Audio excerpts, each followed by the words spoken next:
अस्सलाम वालेकुम नाज़रीन, सिंगल लुक रिपोर्टर्स बेंच आपके सामने हाजिर है। नाज़रीन, आज IMF के वफ़द की मुलाकात हुई चीफ जस्टिस CI आफरीदी के साथ जजिस तैनाती के ऊपर। वो सारे मामला ज़ेर बहस है। साथ ही साथ नाज़रीन उसके बाद डेवलपमेंट ये हुई कि मैं being the president of press association मैंने रिक्वेस्ट की चीफ जस्टिस से कि हमें एलामिया नहीं चाहिए 3 लाइनों का 4 लाइनों का कि उसके अंदर क्या हुआ, we need to talk to you, हम आपसे बात करना चाहते हैं, कुछ सवालात करेंगे। इस हवाले से बहुत सी चीज़ें पेंडिंग है जो जिन पे आपका वर्जन आना चाहिए, तो मुलाकात का टाइम दिया जाए। थैंक्स टू हिम, उन्होंने इतनी रिस्पेक्ट मुझे दी कि हमारी पूरी एसोसिएशन और बहुत से वो लोग जो एसोसिएशन का ऐसा नहीं है लेकिन जर्नलिस्ट हैं, सीनियर जर्नलिस्ट हैं, सुप्रीम कोर्ट आते हैं, जैसे मतीउल्लाह जान साहब हैं, सतूर साहब हैं और बहुत सारे साथी हैं, वो सब भी हमारे साथ गए और तकरीबन 30 के करीब लोग थे जिनकी मुलाकात हुई। और चीफ जस्टिस ने उसमें 3 इंपॉर्टेंट पॉइंट्स के ऊपर बात की। नंबर 1, IMF से जो मुज़ाकरात हुए, जो कल आज उनकी मुलाकात हुई है, वो क्या डिस्कशन थी। एक इमरान खान का ख़त जो उनको आया था, उन्होंने कहा 1 हफ़्ता लगा मुझे पूरा इसको पढ़ने में, पढ़ लिया और वो कहते हैं कि अच्छी चीज़ ये थी, उसके साथ मटेरियल बहुत ज़्यादा था। तीसरी जो उन्होंने बात हमसे की गुफ्तगू, वो जो जुडिशल कमीशन और जजेस की अपॉइंटमेंट हो रही है, इस हवाले से ये 3 मेन चीज़ें थी जिनके ऊपर उन्होंने हमें ब्रीफ किया। बारी बारी आते हैं, शुरू करते हैं इमरान खान से।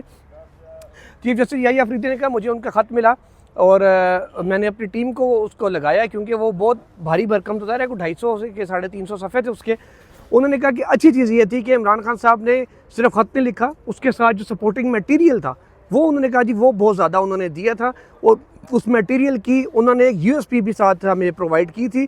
वो सिर्फ डॉक्यूमेंट्स की फॉर्म में नहीं था, USB के अंदर वीडियोज़ और बाकी चीज़ें भी मौजूद थी। वो चीफ जस्टिस ने कहा कि मैंने रजिस्ट्रार ऑफिस को कहा कि इसमें जो क्योंकि 184(3) का ये मामला है, उनके कुछ केसेस पेंडिंग हैं और तो वो इस हवाले से जो आइनी बेंच है, जो आइनी बेंच की जजेस कमेटी है, उसको ये फॉरवर्ड कर दें। उनको रजिस्ट्रार ऑफिस को कहा गया कि अब दे दें कि क्योंकि अब आइनी बेंच ही इन चीज़ों का जायज़ा ले सकता है, मुकदमात इलेक्शन के हों या कोई और हो, उन्होंने ही इसको मुकर्रर करना है, उन्होंने इसके ऊपर फैसला देना है। तो चीफ जस्टिस CI आफरीदी ने इमरान खान का ख़त, जिसको उन्होंने बड़ा वेट दिया, अहमियत दी और उनको फॉरवर्ड कर दिया आइनी बेंच को। अब देखते हैं कि आइनी बेंच के जो जजेस हैं, आइनी बेंच की जो कमेटी है, वो इस चीज़ को कैसे देखती है, क्योंकि CI आफरीदी साहब बज़ाहिर वो काफ़ी कन्विंस नज़र आ रहे थे कि जो मटेरियल इमरान खान ने प्रोवाइड किया था अपने इस खुले ख़त के अंदर सुप्रीम कोर्ट ऑफ पाकिस्तान को, उससे उनको कुछ उसमें ज़ाहिर है वेट महसूस हुआ, कुछ जान महसूस हुई है, तभी उन्होंने ये स्टेप लिया और आइनी बेंच को फॉरवर्ड किया। अदरवाइज़ इससे पहले इमरान खान साहब ख़त लिखते रहे हैं, चीफ जस्टिस काजी फायजीसा को भी, बंदयाल साहब को भी, काफ़ी उन्होंने जजेस को खतूत लिखे हैं, लेकिन किसी की जानिब से भी कोई एक्शन नहीं लिया जाता था। खाली बस वो ख़त आया, मीडिया में रिपोर्ट हुआ और मामला ठप हो गया, ना कहीं से जवाब आता था ना कुछ होता था। लेकिन आज ये इसके ऊपर बाकायदा एक एक्शन होता भी नज़र आया है। कम अज़ कम चीफ जस्टिस CI आफरीदी ने अपने हिस्से का काम कर दिया आइनी बेंच को भिजवा के, क्योंकि तरमीम के बाद वो खुद तो कुछ कर नहीं सकते, जो कर सकते थे वो उन्होंने कर दिया। अब आइनी बेंच के ऊपर है वो इसको कैसे डील करता है। इसके अलावा नाज़रीन एक और इंकशाफ उन्होंने ये किया कि अदालती इस्लाहात के हवाले से वज़ीर आज़म शहबाज शरीफ साहब ने भी ख़त लिखा है चीफ जस्टिस CI आफरीदी को, और CI आफरीदी साहब कहते हैं मैंने अटॉर्नी जनरल ऑफ पाकिस्तान को बुलाया और अटॉर्नी जनरल ऑफ पाकिस्तान को कहा कि मैं वज़ीर आज़म को ख़त का जवाब नहीं दूंगा, लेकिन हम एजेंडा तैयार कर रहे हैं, अदालती इस्लाहात कमेटी का फरवरी की आखिर में इजलास होगा, इसमें तमाम जो सूबों के और सुप्रीम कोर्ट के चीफ जस्टिस हैं वो और सीनियर 3 जजेस हैं ये इसमें शरीक होते हैं, इसके मेंबर्स होते हैं। उसमें क्योंकि अब आपको नाज़रीन कॉन्स्टिट्यूशनल स्कीम ये है कि ज़िले अदलिया के ऊपर होती है हाई कोर्ट, वो डायरेक्ट हाई कोर्ट के मातहत होते हैं, उसके ऊपर आता है सुप्रीम कोर्ट। अब सुप्रीम कोर्ट के डायरेक्टली मातहत ना हाई कोर्ट होती है ना ज़िले अदलिया होती है, लेकिन क्योंकि मलबा सारा सुप्रीम कोर्ट और चीफ जस्टिस पे आता है कि वो चीफ जस्टिस ऑफ पाकिस्तान होते हैं, इसलिए एक जुडिशल पॉलिसी साज कमेटी है, जुडिशल पॉलिसी मेकिंग कमेटी, जो पॉलिसी बनाती है वो पूरी अदलिया, क्योंकि उसमें हाई कोर्ट के चीफ जस्टिस होते हैं, वो उसको इंडोर्स करता है, अपने अपनी हाई कोर्ट में नीचे उस पॉलिसी को इंडोर्स करवाते हैं। जब जजेस चाहिए होते हैं रिटर्निंग अफसरान के लिए, उसका फैसला भी क्योंकि वो एडिशनल सेशन जजेस और सेशन जजेस होते हैं, वो भी जुडिशल पॉलिसी मेकिंग कमेटी से ही अप्रूवल उसका लिया जाता है और वो कमेटी के फैसले फिर आगे हाई कोर्ट इंप्लीमेंट करवाती है। एग्जैक्टली अभी भी यही सिचुएशन है,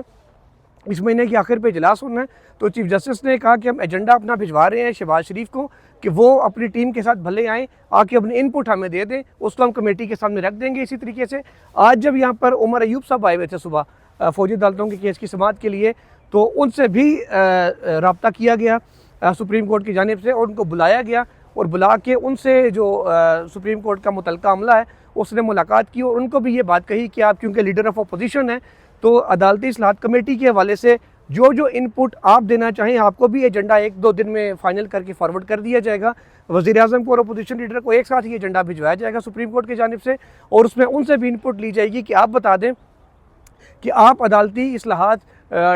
जस्टिस डिलीवरी को किस अंदाज में चाहते हैं, कि क्या इस्लाहात हों आप लोगों की जानिब से, कमेटी की जानिब से, अदलिया की जानिब से, कि क्या इनपुट आए ताकि हम फैसला फाइनल कर सकें, उन पॉलिसी को इम्प्लीमेंट कर सकें। अब वो इनपुट उमर अयूब साहब को भी कहा गया है कि जब आपको एजेंडा मिल जाए उसके बाद नेक्स्ट वीक आके तो अपनी टीम के हमरा चीफ जस्टिस को मुलाकात करें, उनको ब्रीफ कर दें, उनको तजावीज़ दे दें ताकि वो आगे कमेटी के सामने पुट कर सके। उस कमेटी में फिर जो अक्सरियत से फ़ैसला होगा वो देखा जाएगा, वो क्या पॉलिसी बनती है। तो चीफ जस्टिस ने कहा कि हो सकता है कि पहले इजलास में वज़ीर-ए-आज़म या अपोजिशन लीडर के तमाम जो चीज़ें हैं वो केटर ना हो सकें, लेकिन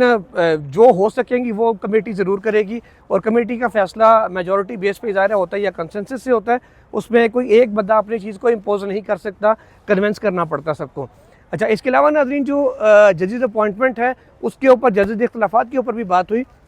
इख्तलाफात के हवाले से आपको बताएं तो चीफ जस्टिस सीआई आफरीदी ने कहा,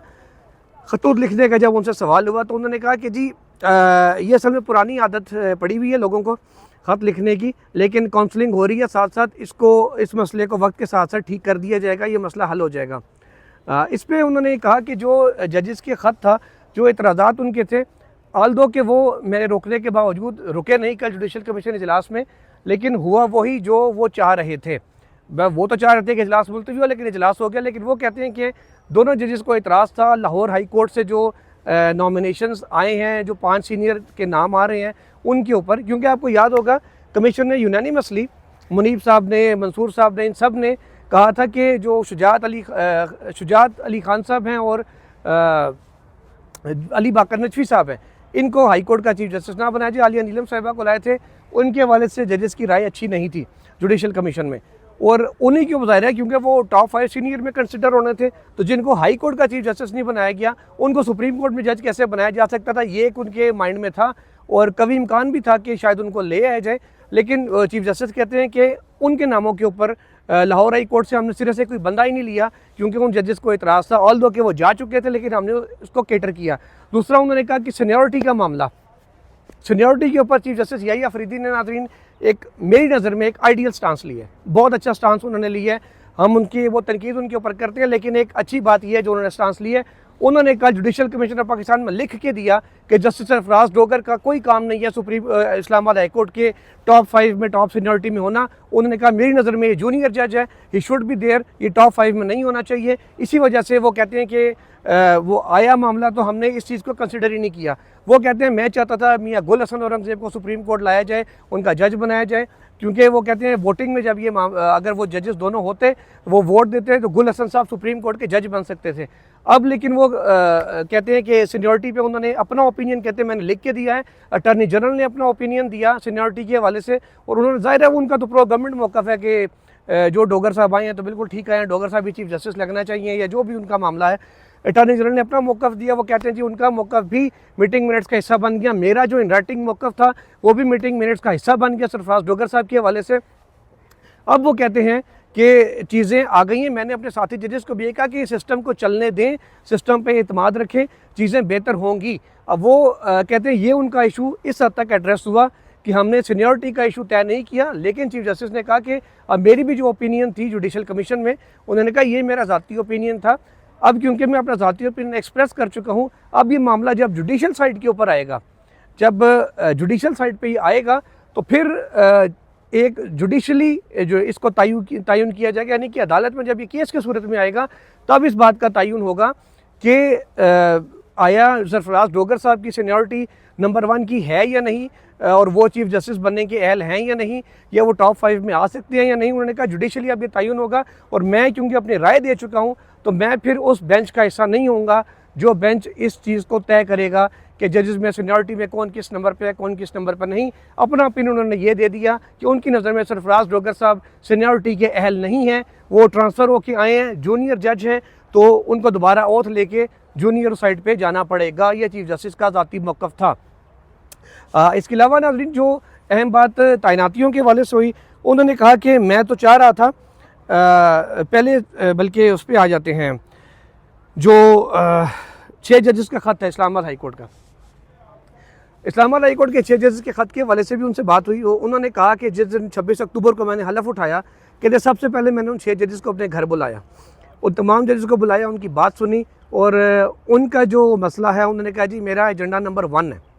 मेरा टॉप प्रायोरिटी वो एजेंडा, लेकिन वो कहते हैं कि काम तरीके से ही होगा, ऐसे तो एकदम तो उन्होंने कहा बहुत सी चीज़ें मैं नहीं कर सकता एकदम, वो किसी फोरम ने करनी होती हैं और फोरम पे जब चीज़ जाती है वो तरीक़ाकार के मुताबिक होती है। तो वो उन्होंने कहा जी मेरा एजेंडा नंबर 1 है और उसको हम केटर लाजमी करेंगे। मतीउल्लाह जान साहब ने कहा जी ऐसा क्या मसला है कि मोहसिन अख्तर कियानी साहब को चीफ जस्टिस नहीं बनाया जा रहा। उन्होंने कहा अभी चीफ जस्टिस कौन बना हाई कोर्ट का, जो आप कह रहे हैं कि मोहसिन अख्तर कियानी को नहीं बनाया किसी और को बना दी, अभी तो किसी को हमने चीफ जस्टिस बनाया ही नहीं है। आमिर फारूक साहब खाली सुप्रीम कोर्ट आएंगे, उसके बाद देखा जाएगा कि कौन कायम मकाम चीफ जस्टिस बनता है या कौन मुस्तकिल चीफ जस्टिस बनता है। एक चीज़ गुल हसन औरंगज़ेब साहब के हवाले से उन्होंने वाजे की, उन्होंने एक बताया कि तरीक़ाकार और रूल्स के मुताबिक उनको बताया गया मेम्बरान की जानिब से 2 मरतबा खाली वोटिंग हो सकती है, वोटिंग हो चुकी है, उसमें आप गुल हसन औरंगज़ेब साहब नहीं ऊपर आ सके। तो चीफ जस्टिस ने कहा जी मुझे बंदा चाहिए, खुदा के बंदो इसको समझो, मुझे कॉरपोरेट और टैक्स वाले बंदे चाहिए जो यहाँ पे मुकदमात संभाल सकें। अब इस वक्त आयशा मलिक साहिबा हैं, मुनीब अख्तर साहब हैं जो काफ़ी अर्सा छुट्टी पर हैं, अब खैर वो वापस एक्टिव हुए हैं। तो उन्होंने कहा और मंसूर अली शाह साहब है, 2-3 जजेस ही हैं, मुझे जज और चाहिए जो कॉरपोरेट और टैक्सेस के केसेस को संभाल सकें। इस पर कहते हैं कि तजवीज़ आई कि इनको आर्जी जज लगा दें, उसका फ़ायदा ही होगा गुल हसन औरंगज़ेब साहब को। नंबर 1 वो कंसिडर हो सकेंगे सुप्रीम कोर्ट के आर्जी जज होते हुए भी इस्लामाबाद हाई कोर्ट के चीफ जस्टिस के लिए, और कभी इम्कान है वो बन भी जाएँ। दूसरा उन्होंने कहा कि वो सुप्रीम कोर्ट में भी मुस्तकिल जज के तौर पर कंसिडर हो सकते हैं। ये दोनों कंसिडरेशंस अहलियत उनकी बरकरार रहेंगी टेम्परेरी जज होते हुए भी। ये एक अच्छी खबर थी जो चले कुछ तहफ़्फ़ुज़ात इस पर भी जो लोगों को थे काफ़ी हद तक इससे दूर हो सकते हैं कि आर्जी जज के लिए भी अभी वो रूम है कि वो चीफ जस्टिस बन सकते हैं। हम ये समझ रहे थे कल जो हमने रिपोर्ट भी किया था कि वो शायद अब उसके अहल नहीं होंगे, लेकिन चीफ जस्टिस ने कहा वो अहलियत chief justice Islamabad high court बनने की गुल हसन औरंगज़ेब साहब सुप्रीम कोर्ट का आर्जी जज होते हुए भी रखते होंगे। और चीफ जस्टिस कहते हैं जी मैंने IMF की वक्त से कहा कि जी आप मिलना क्यों चाहते हैं, तो उन्होंने कहा मैं तो नहीं खुल के सारी डाटा और चीज़ें अदालती चीज़ें आपके हवाले कर सकता कि क्या हुआ क्या नहीं हुआ। इस पर उनकी जानिब से कहते हैं IMF ने कहा जी हमने तो जो प्रॉपर्टी राइट्स हैं और जो इन्वेस्टमेंट्स आती हैं उसके हवाले से हमने मिलना है, तो जो कॉन्ट्रैक्ट्स के केसेस होते हैं इस हवाले से। इस पर उन्होंने कहा कि मैंने उनको बताया कि जनाब जो कॉन्ट्रैक्ट्स होते हैं और जो प्रॉपर्टी के हवाले से हमने इस्लाहात ऑलरेडी शुरू कर दी। आप एक बेहतरीन मौके पर यहाँ आए हैं इस बात को करने के लिए। और चीफ जस्टिस के बकौल कहते हैं मैंने उन्हें बताया कि डिस्ट्रिक्ट जुडिशरी में हम ज़िले अदले में जहाँ सिविल जजेस बैठ के ये केस सुनते हैं, कहते हैं उनके लिए हमने पाबंद कर रहे हैं through judicial policy making committee, उससे हम इसका अप्रूवल लेंगे कि अलग एक अदालत मुख्तस होगी जो उन केसेस को सुनेगी, एक ही जज सुनेगा उसको, ताकि ऐसा ना हो आज एक ने सुना कल दूसरे ने फिर तीसरे ने, वो इस केस को निपटाएंगे। फिर हाई कोर्ट में जब अपीलें आएंगी डिस्ट्रिक्ट जुडिशरी से, वहाँ भी एक मखसूस बेंच होगा जो इन कॉन्ट्रैक्ट्स के और प्रॉपर्टी के केसेस को देखेगा। उसके अलावा कहते हैं जब सुप्रीम कोर्ट अपील आएगी यहाँ भी हम एक बेंच फिक्स कर देंगे जो इन केसेस को देखेगा, ताकि वो कहते हैं कि इससे एटलीस्ट हमें ये हो जाए कि एक ही जज ने सारा केस सुनना है, उसको केस का पता भी है, और वो एक तरफा स्टे ऑर्डर एक ने दे दिया दूसरे को पता ही नहीं होता है अगले जज को क्या हो जाता है क्या नहीं होता। उन्होंने कहा ये है। फिर IMF के वक्त ने वो कहते हैं कि हमसे कहा कि हम लोग तो करना चाह रहे हैं, जो हमारा इंटरेस्ट एक ये भी है कि जो फॉरेन इन्वेस्टमेंट आ रही है वो पाकिस्तान में प्रोटेक्टेड रहेगी या नहीं। इस पर वो कहते हैं मैंने उन्हें कहा कि हम तो जो लोकल लोग हैं पाकिस्तान के शहरी हैं उनके लिए ये इस्लाहात हम कर रहे हैं, तो ये कैसे हो सकता है कि जो फॉरेन इन्वेस्टर आए उसको तहफ़्फ़ुज़ ना दिया जाए इन लॉज के तहत। उन्होंने यकीन दहानी ये कराई IMF के वक्त को कि जी हम करेंगे। साथ ही साथ IMF ने जजेस तैनाती के ऊपर भी पूछा इनसे कि ये कैसे हो रहा है। इस पर चीफ जस्टिस कहते हैं मैंने उनको बताया कि पहले हाई कोर्ट का और सुप्रीम कोर्ट का चीफ जस्टिस आपस में बैठ के तय कर लेते थे किसको जज लगाना है, वो नाम चला जाता था सूबाई गवर्नर को या सदर को सूबों की वफाक सुप्रीम कोर्ट के हवाले से, और फिर अप्रूवल हो जाता था और बंदा जज बन जाता था। फिर वो कहते 2010 में 18वीं तरमीम आई आइन में, तो मैंने उन्हें फिर बताया कि एक जुडिशल कमीशन बना और एक पार्लिमानी कमेटी बनी। अब वो कहते हैं कि दोनों को मर्ज करके उन्होंने बताया कि इकट्ठा हो गया और ये तरीक़ाकार है, ये उन्होंने उनको ब्रीफ किया। IMF वाले इससे मुतमईन हुए या नहीं ये हमें नहीं बताया गया, सीधी बात है। ना वो IMF अपनी रिपोर्ट जो लिखेगा उसमें समझ आएगी सारी बात कि वो कितना कन्वेंस हुए इन बातों से, कितना कन्वेंस नहीं हुए। अच्छा, साथ ही साथ फिर आखिर में उनसे ये पूछा गया चीफ जस्टिस याही आफरीदी से कि कहा जा रहा है कि अदलिया में मुदाखलत हो रही है, और इस्टेब्लिशमेंट के जजेस तैनात हुए हैं। तो उन्होंने कहा कल होने वाली तैनातियाँ देख के आप मुझे बता दें कि कल इस्टेब्लिशमेंट के कितने जज सुप्रीम कोर्ट में तैनात हुए हैं। एक चीज़ और उन्होंने कही, उन्होंने कहा कि मेरी ख्वाहिश थी कि इस्लामाबाद हाई कोर्ट से जो number 2 sorry Peshawar high court से जो नंबर 2 होंगे सीनियरिटी में, तो मैं उनको लाना चाह रहा था सुप्रीम कोर्ट में। लेकिन अगर ये 2 जजेस होते मंसूर अली शाह साहब और मुनीब अख्तर साहब, और ये उनको वोट करते मेरे साथ, तो हमें नंबर 4 से शकील अहमद साहब को ना लाना पड़ता, हम नंबर 2 कर ले आते। वो कहते हैं अगर मैं वोट ना देता नंबर 4 को, तो फिर नंबर 4 भी सुप्रीम कोर्ट ना आ सकता। और जो जेलों का वाले से उन्होंने कहा कि जब मैं जेलों में जाता हूँ दौरा करने के लिए या मेरी कमेटी जाती है, तो कहते हैं वहाँ पे लोगों को नहीं पता कि क्या सिस्टम है, लोगों को एक टेक्निकलिटीज़ का नहीं पता। वो मुझे कहते हैं कि तुम कसूरवार हो कि हमारे हम यहाँ जेलों में सड़ रहे हैं, तुम्हारे केसेस नहीं सुन रहे। वो कहते हैं बीइंग हेड ऑफ इंस्टीट्यूशन, मैं जजों के ख़त लिखने पे भी अपने आप को कसूरवार समझता हूँ कि हम उनके मसाइल नहीं हल कर पाए, तफावज़ात नहीं दूर कर पाए, जिस पर उनको ख़त लिखना पड़ा। लेकिन उन्होंने कहा कि उनका एड्रेस हमने कर दिया है। अब वो कहते हैं कि जेलों के वाले से भी जब भी आता है, तो उन्होंने कहा जी नेक्स्ट वीक अब 2 बेंचेस हम फिक्स कर रहे हैं जो सिर्फ जो फौजदारी केसेस हैं, जो लोगों के जेलों में मौजूद हैं, सज़ाओं के खिलाफ अपीलें हैं, ज़मानतों के केसेस, उन्होंने कहा 2 बेंच मुख्तस कर दी हैं, वो हम सुनेंगे। वो कहते हैं मैं अपने जजेस को भी ये कह रहा था कि मुझे जजेस लाने दो, जज आएंगे तो ही ये सारा सिस्टम चलेगा, लोगों के केसेस कम होंगे, कि जो फैसले हैं वो हो सकेंगे। बाकी उन्होंने कहा कि